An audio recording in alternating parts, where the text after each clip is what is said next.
أعوذ بالله من الشيطان الرجيم بسم الله الرحمن الرحيم إذ تلقونه بألسنتكم وتقولون بأفواهكم ما ليس لكم به علم وتحسبونه حينا وهو عند الله عظيم۔ ذرا غور تو کرو اس وقت تم کیسی سخت غلطی کر رہے تھے جبکہ تمہاری ایک زبان سے دوسری زبان اس جھوٹ کو لیتی جا رہی تھی اور تم اپنے منہ سے وہ کچھ کہے جا رہے تھے جس کے متعلق تمہیں کوئی علم نہ تھا۔ تم اسے ایک معمولی بات سمجھ رہے تھے حالانکہ اللہ کے نزدیک یہ بڑی بات تھی۔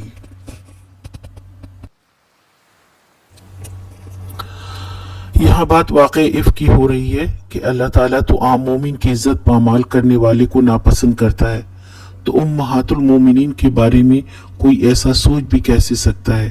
مومن سوچ سمجھ کر ناپ تول کر بات کرتا ہے۔ سنی سنائی باتوں کو پھیلانا بہت بڑا جرم ہے۔ انہیں اندازہ ہی نہیں ہو رہا تھا کہ جس بات کو وہ پھیلا رہے ہیں وہ کوئی معمولی بات نہیں ہے، وہ اللہ تعالیٰ کے نزدیک صریح گناہ ہے۔